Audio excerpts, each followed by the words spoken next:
The great hall of the Galactic Council was huge.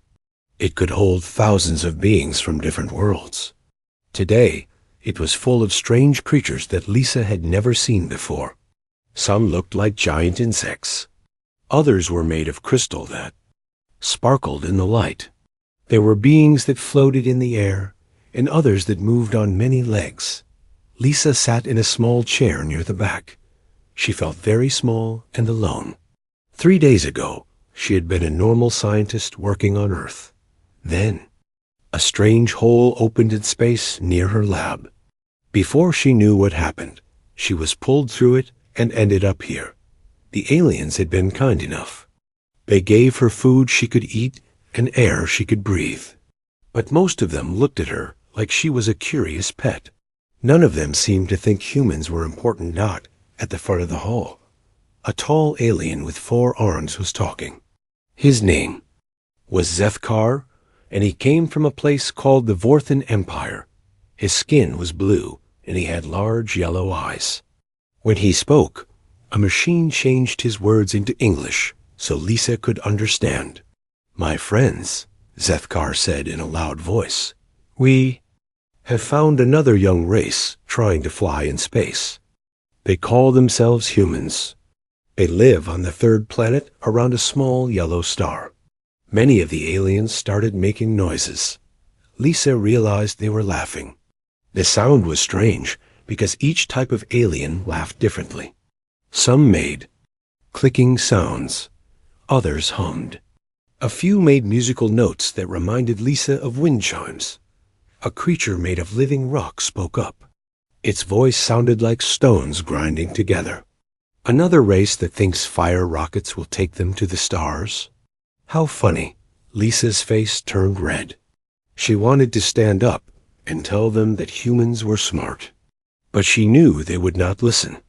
To her, a lizard-like alien named Rex Morrison leaned forward. He had sharp teeth and scales that changed color. "I looked at their technology reports," he said. "They still burn old plants and animals for power. They have only one small base, on their moon. Most of their people do not even believe that life exists on other worlds." More laughter filled the hall. Lisa felt her hands make fists. These aliens were making fun of her entire species, and there was nothing she could do about it. Another alien joined the conversation. This one looked like a giant squid with many arms that moved like snakes. His name was Dr. Veltar, and he was a scientist from something called the Nexus Collective. "What makes them really funny," Dr. Veltar said, "is their air. Our long-distance sensors show they have made their own air dirty with smoke and chemicals. A species that poisons its own air while trying to reach the stars. It is very sad and funny at the same time." The laughter got louder. Some aliens were making so much noise that Lisa could not hear herself think. She wanted to tell them that humans were working hard to fix the air problem. She wanted to explain that her people were smart and brave. But every time she tried to speak, her voice was too quiet. Zethkar raised all 4 of his arms to make the room quiet. "Yes, these humans are very amusing. They fight wars with each other, while their world gets sicker. They use up their resources and dirty their water. Yet they dream of flying to other worlds. Perhaps we should invite them to join the council," said Rex Morrison with a mean smile. "They could be our entertainment." This made the aliens laugh. Even harder. Lisa felt tears start to form in her eyes. She had always been proud to be human. Now she felt ashamed. Dr. Veltar waved his tentacle arms. "I have an idea. Let me do a deep scan of their world's air. I can show you exactly how these creatures have ruined their home. It will be very funny to see." "Excellent idea," said Zethkar. "Show us how these primitive beings have destroyed their own world." Lisa watched as Dr. Veltar moved to a large machine covered in lights and buttons. The machine was bigger than a house and hummed with power. Above it, a huge screen came to. "Life. This will take a few minutes," Dr. Veltar explained. "But soon you will see just how hopeless these humans really are." Lisa stared at the screen. Soon it would show her home world to all these aliens. They would see Earth and laugh at it. They would make fun of the air and water and everything humans had built. She thought about her family back on Earth. Her mother was a teacher. Her father fixed cars. Her brother was studying to be a doctor. They were good people who worked hard and tried to help others. They did not deserve to be laughed at by aliens who thought they were better than humans. But Lisa could not do anything to stop it. She was just one human in a room full of powerful aliens. All she could do was sit and watch as they prepared to make fun of her entire world. The machine started to hum louder. Lights began to flash on the screen. Soon Dr. Veltar would show them Earth, and the laughter would begin again. Lisa closed her eyes and wished she could go home. Dr. Veltar stood in front of his big machine, still chuckling about the humans. His tentacle arms danced over the controls like he was playing music. The other aliens in the hall were waiting to see Earth and laugh at it some more. "Let me show you exactly how these creatures have made their air bad," Dr. Veltar said to everyone. "This should give us some good laughs." The giant screen above his machine flickered and came to life. Slowly, a picture of Earth appeared. It looked like a blue and white ball floating in the black of space. White clouds swirled around it, and Lisa could see the brown and green shapes of the continents dot to the aliens watching. It looked like any other world where young species lived. Nothing special or different about it. "Starting the air scan now," Dr. Veltar announced. He pressed several buttons, and the machine began to hum louder. As we expected, we can see high levels of carbon dioxide, factory pollution, and other dirty chemicals. But then something strange happened. Dr. Veltar stopped talking. His tentacles stopped moving over the controls. He stared at the numbers appearing on his screen with a confused look. Lisa noticed the change right away. She leaned forward in her chair, watching as the scientist's face went from amused to puzzled. "That is odd," Dr. Veltar said quietly. His tentacles started moving frantically over the controls. "Let me check the sensors again." Zethkar shifted impatiently in his place at the front. "What is wrong, Doctor? Surely even simple air pollution is not that hard to read." "The readings are not what I expected," Dr. Veltar replied. His voice sounded worried, now instead of amused. "I am seeing trace elements that should not exist in natural air. Let me run a full analysis." The hall became quiet. All the aliens stopped their chattering and laughing. They watched as Dr. Veltar worked at his machine, pressing buttons and checking numbers. Lisa felt her heart beating fast, though she was not sure why. The scanning machine hummed and buzzed with more power. Lights flashed across its surface in patterns Lisa had never seen before. Minutes passed. The only sounds in the huge hall were the quiet hums of alien life support systems and the steady pulse of the scanner. Dr. Veltar ran the scan again. Then he ran it the third time. Each time, his face looked more confused and worried. "This cannot be right," he whispered. His voice was so quiet that Lisa could barely hear it through the translation machine. Rex Morrison, the lizard alien, stood up from his seat. "Doctor, what exactly are you seeing that has made you so quiet?" Dr. Veltar turned slowly to face all the assembled aliens. His usual confident attitude was completely gone. He looked scared. "The air composition. It is not pollution. At least, not only pollution." "What do you mean?" demanded Zethkar. His forearms were moving in ways that Lisa was learning meant he was getting angry. The high oxygen levels, the specific nitrogen amounts, the trace gases. Dr. Veltar's voice got stronger, but more disturbed with each word. "They match the air signature of a Class 7 fortress world." The hall exploded with noise. Several aliens began talking at once in their strange languages. The translation machine could not keep up with all the different voices talking over each other. Lisa did not understand what they meant, but she could see fear starting to appear on their alien faces. "That is impossible," declared a new alien that Lisa had not heard speak before. This one looked like it was made of metal and had a voice like a bell. Class 7 air signatures require hundreds of years of changing the air on purpose. These humans barely have spaceflight. Also, added the crystal alien, whose voice now sounded worried instead of musical, Class 7 signatures mean a world that is ready for ... long battles. Dr. Veltar nodded grimly. Exactly. The air composition is perfect for supporting massive factories, better breathing for long physical stress, and he paused to check his readings again.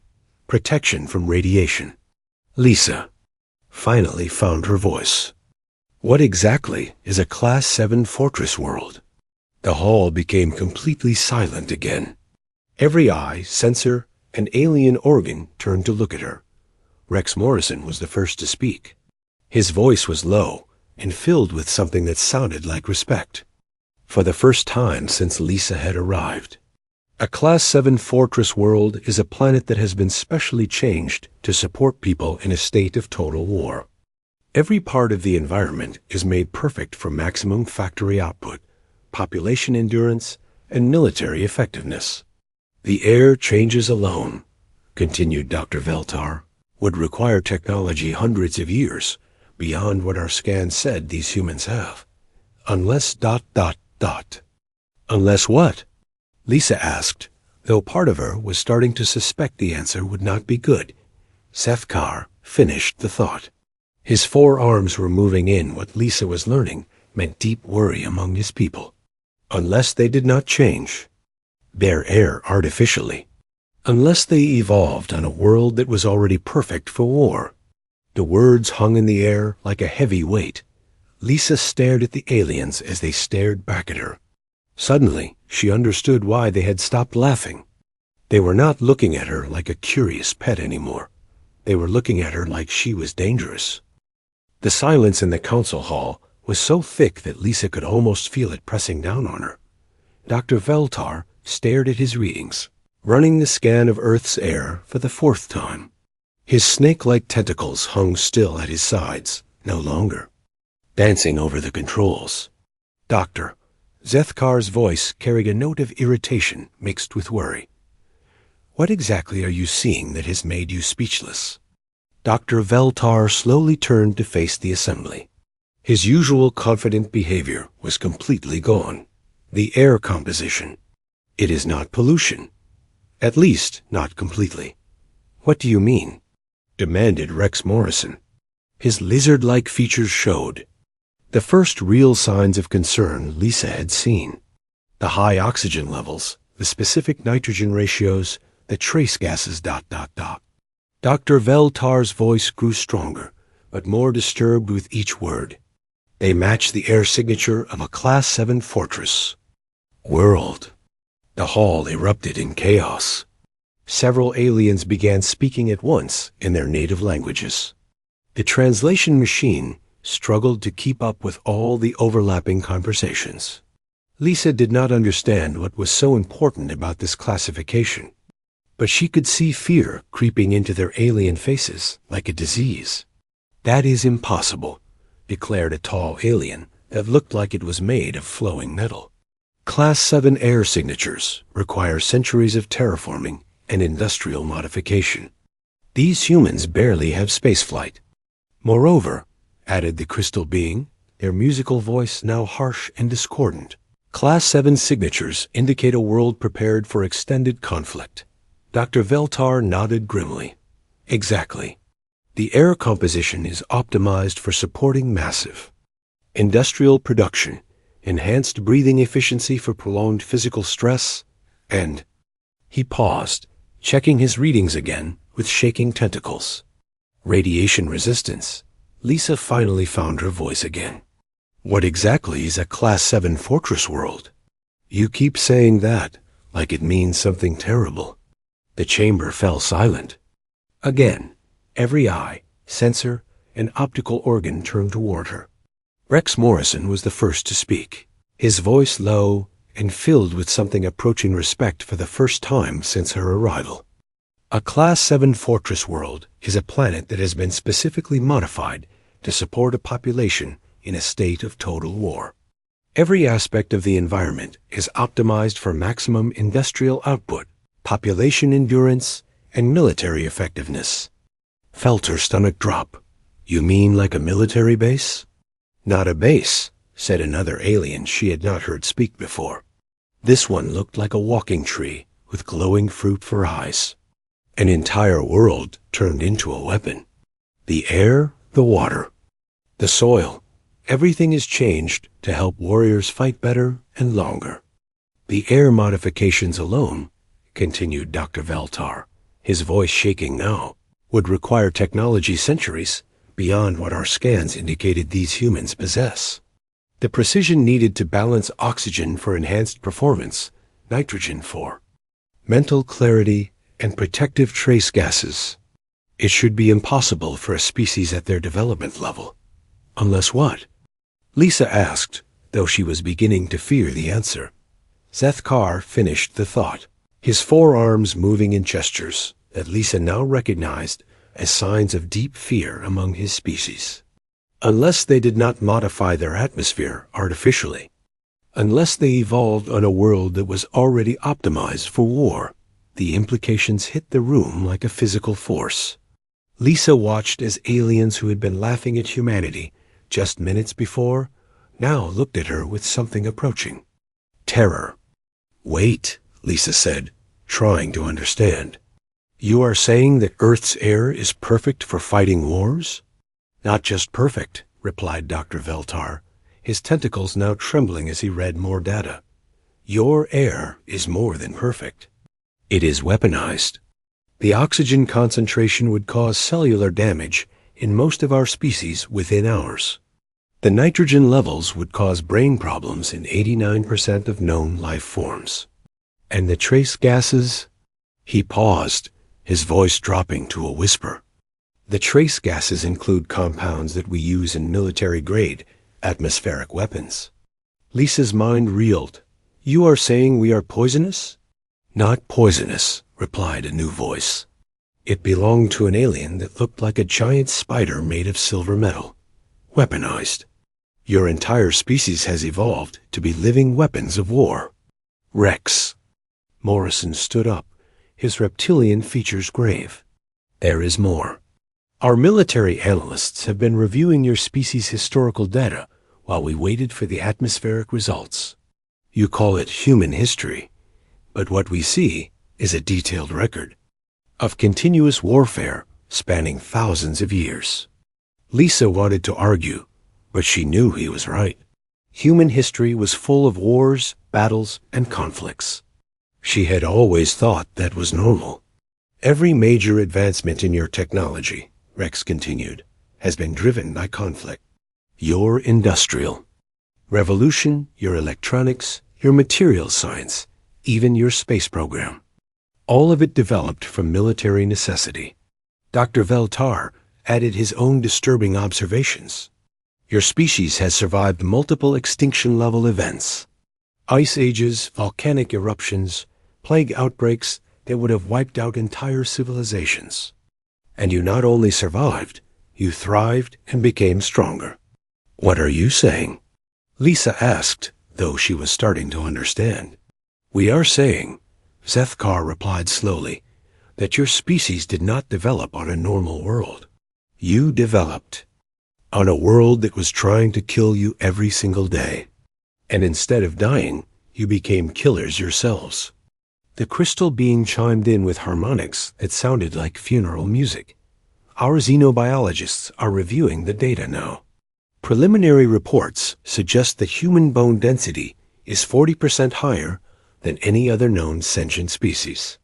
Your cardiovascular system can operate efficiently under atmospheric pressure that would crush most beings. Your nervous system processes pain and stress in ways that would be considered superhuman by galactic standards. Lisa looked around the room at all the aliens staring at her. They were no longer laughing. They were no longer treating her like a harmless curiosity. They were looking at her like she was a monster, wearing the face of something innocent. "So, what does this mean?" she asked quietly. Rex Morrison answered, his voice filled with grim respect.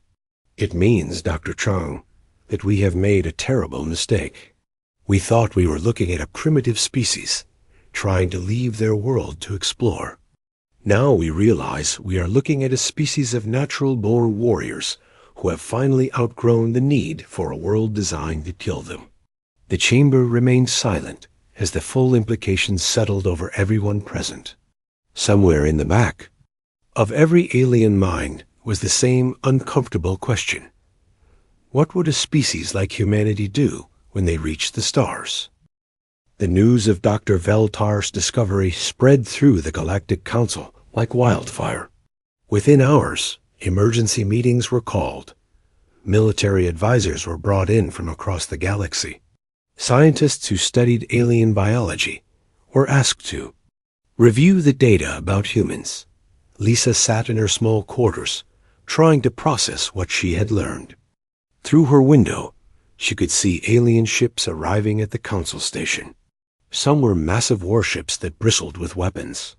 Others were science vessels packed with scanning equipment. All of them were here because of what the scan had revealed about Earth. A soft chime at her door interrupted her thoughts. She opened it to find Zethkar standing there with 2 guards. His forearms were folded in a way that seemed respectful rather than threatening. "Dr. Chang," he said through the translation device, "the Council requests your presence at an emergency session. We have questions." Lisa followed him through the corridors of the station. Everywhere she looked, she saw aliens talking in hushed tones. Some of them stopped their conversations to stare at her as she passed. She could feel their eyes following her, and she did not like the way they looked at her now. The main council chamber was packed with more aliens than Lisa had ever seen in one place. Representatives from dozens of species filled every available seat. The air hummed with nervous energy, and worried conversations dot at the center of the room. A large holographic display showed Earth rotating slowly. Numbers and charts surrounded the image, displaying data that Lisa could not read, but that seemed to fascinate and terrify the aliens watching it. Dr. Veltar stood at the front, no longer the confident scientist who had joked about humanity just days before. His tentacles moved nervously as he addressed the assembly. "Fellow council members," he began, "we have completed our analysis of the human homeworld. The results are unprecedented." The room fell silent. Lisa took her seat in the observer section, feeling hundreds of alien eyes turn toward her. "We have contacted human scientists directly," Dr. Veltar continued. "They have confirmed our readings and provided additional data that makes the situation even more concerning." A new holographic display appeared, showing a human woman in a white library coat. Lisa recognized her as Dr. Elena Rodriguez, one of Earth's leading atmospheric scientists. "You are asking about our air?" Elena said, looking puzzled by the question. "It is about 78% nitrogen, 21% oxygen, with small amounts of argon, carbon dioxide, and other gases. Pretty normal, as far as we know." "Dr. Rodriguez," Zethkar interrupted, "what you describe as normal is actually a highly specialized atmospheric composition that most species would find toxic. The oxygen concentration alone would be lethal to 67% of known sentient species." Elena blinked in surprise. "Really? We just breathe it. Always have. It is just air to us." "That is precisely the problem," muttered Rex Morrison, reviewing reports that had been hastily prepared by his military staff. "Your species did not adapt to survive in a hostile environment. You evolved to thrive in conditions that most of the galaxy would consider a biological weapon.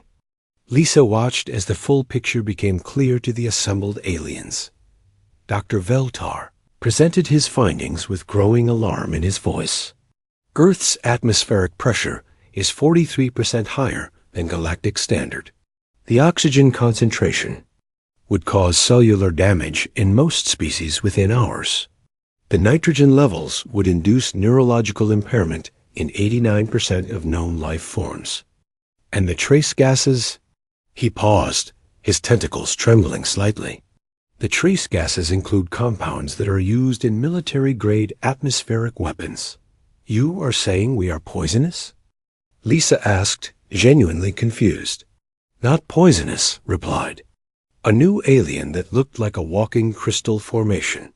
Weaponized. Your entire species has evolved to be living weapons of war. Your bone density is 40% higher than any other known sentient species.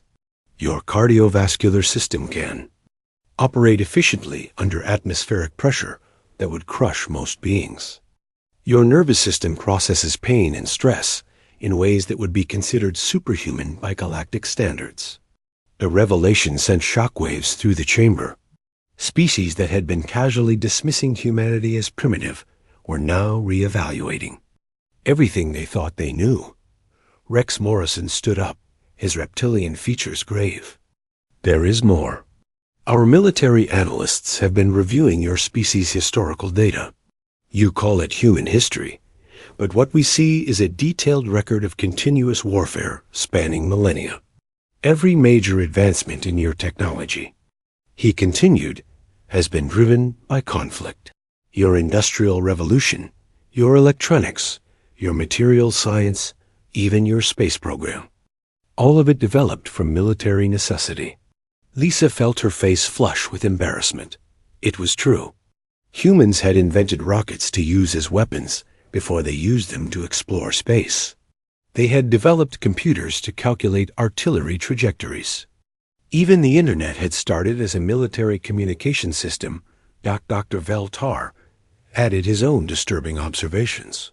Your species has survived multiple extinction-level events, ice ages, volcanic eruptions, plague outbreaks that would have wiped out entire civilizations. And you not only survived, you thrived and became stronger each time. A new alien spoke up. This one looked like a giant butterfly with wings that shimmered like oil on water.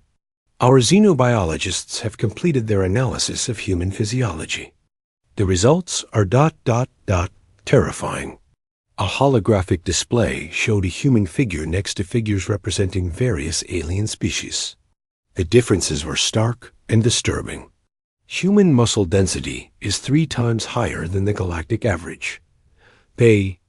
Butterfly alien continued. Your skeletal structure can withstand impacts that would shatter the bones of most species. Your healing rate is unprecedented. Your pain tolerance is beyond anything we have seen in nature. Moreover, added another alien that looked like a living shadow, your psychological profile shows a species that not only adapts to trauma, but is strengthened by it. You call it resilience, but our psychologists call it warfare conditioning.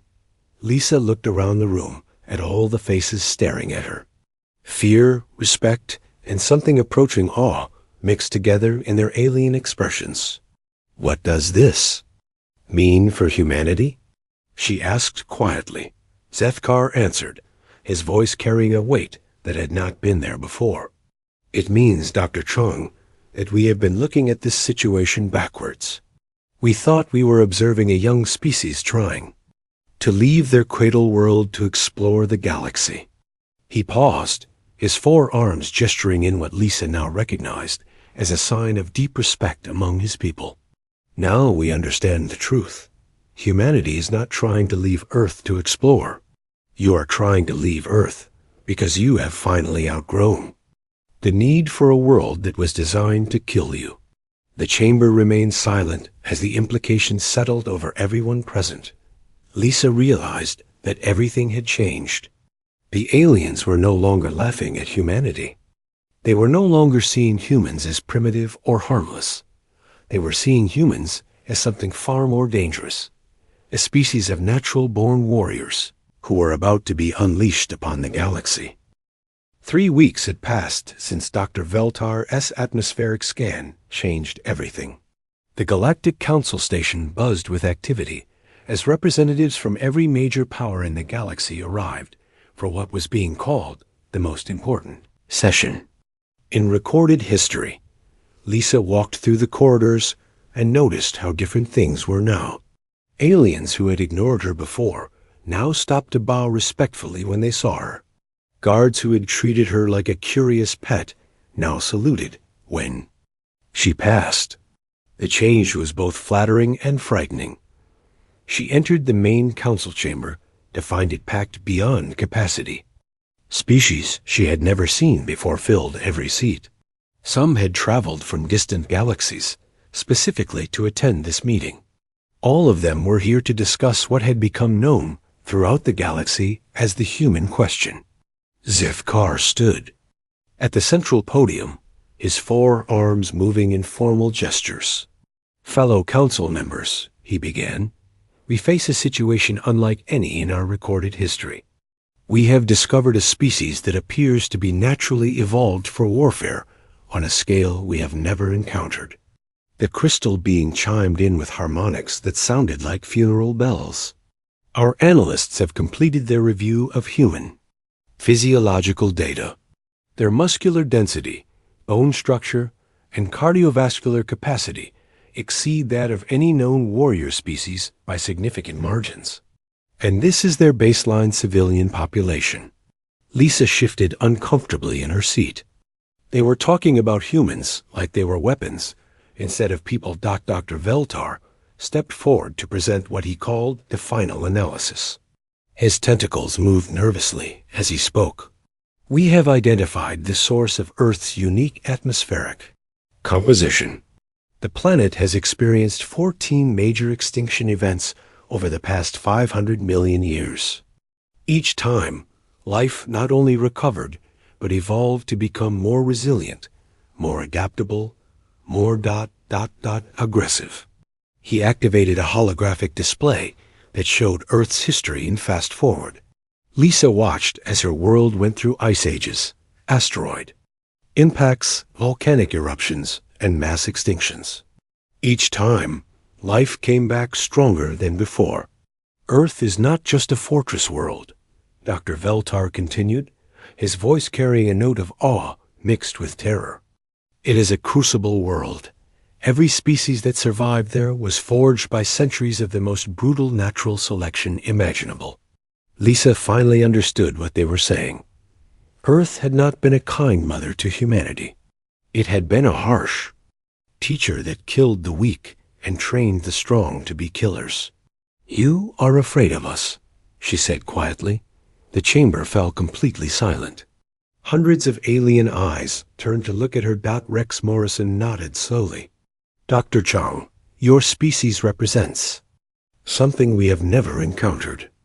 Every other sentient race in the galaxy evolved in relatively stable environments. We developed technology to overcome our limitations. You developed technology to enhance capabilities you already possessed. Your primitive rockets?" Added Zefkar. "They are not primitive. They are intentionally over-engineered for reliability under combat conditions. Your fossil fuel energy systems are designed for rapid deployment and field maintenance. Your entire technological base is built around the assumption of continuous conflict." A new alien spoke up. This one looked like a living plant with flowers. "For eyes, we have reviewed your entertainment media, your movies, books, and games. 97% of your popular culture involves conflict, violence, or survival scenarios. You tell stories about war for fun." Lisa thought about her favorite movies and books. Most of them were about heroes fighting against impossible odds. Humans did seem to love stories about struggle and victory. Another alien, this one resembling a giant seahorse, added its observations. "Your recreational activities include competitive fighting, dangerous sports, and survival challenges. Activities. That would be considered military training by most species. You do for pleasure. Your children's games, chimed in a butterfly-like creature, involve mock combat, strategic thinking, and leadership challenges. You are training your young to be warriors from birth, and you do not even realize it. Lisa felt a chill run down her spine. They were right. Human children played war games, sports, and competitive activities that taught them to fight, win, and lead others. The alien, who looked like a walking shadow, spoke next. Most disturbing of all, your species has developed something we have never seen, the ability to find meaning and purpose in suffering. You have philosophies and religions that teach that struggle makes you stronger, that pain builds character, that facing death gives life meaning. Other species avoid conflict and seek peace, added Rex Morrison. You seek conflict and call it growth. You actively pursue dangerous situations and call it adventure. You voluntarily subject yourselves to physical and mental stress and call it training. Lisa realized they were painting a picture of humanity that was both accurate and terrifying.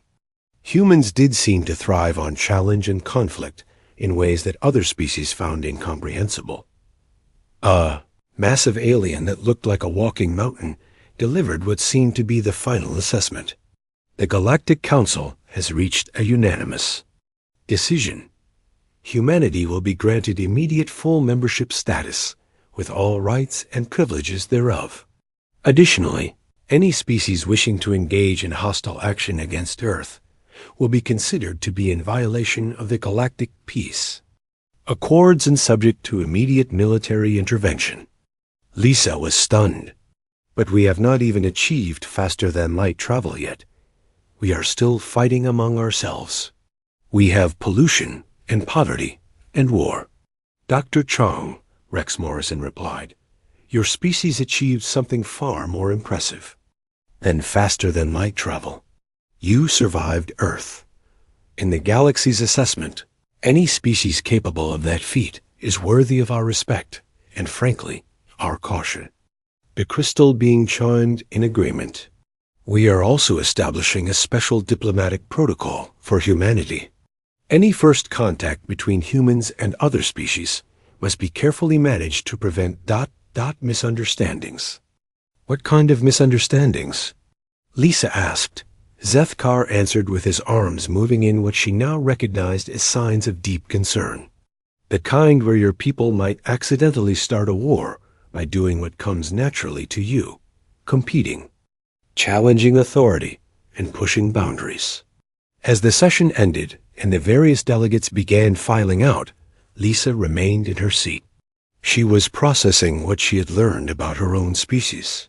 Humans were not primitive or backward. They were the products of the most hostile environment that had ever successfully produced intelligent life. An aide approached her with a message. It was from Earth's government, transmitted through the quantum communication array.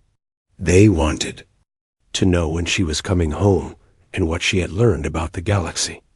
Lisa looked at the message and realized she had a difficult choice to make. She could return to Earth and tell her people that they were welcome in the galaxy as respected equals. Or she could tell them the truth, that they were feared across the galaxy as natural-born weapons of war. She thought about her family, her friends, all the humans back on Earth who were dreaming of exploring the stars and meeting alien civilizations. They had always imagined that first contact would involve sharing knowledge, culture, and friendship. They had never imagined that the galaxy would welcome them not as explorers or diplomats, but as warriors who had finally outgrown their need for a world designed to kill them. Lisa stood up and walked to the communication station. She had a message to send to Earth, and she was not sure how to explain that humanity's greatest strength was also what made them terrifying to everyone else in the galaxy. Outside the station's windows, she could see the ships of a dozen different species preparing to leave. They would return to their home worlds with news that would change how the entire galaxy viewed Earth. The laughter had stopped. The mockery was over. Humanity was no longer seen as a primitive species trying to reach the stars. They were seen as sleeping giants who had finally decided to wake up, and the galaxy was holding its breath, waiting to see what humanity would do with the stars once they reached them.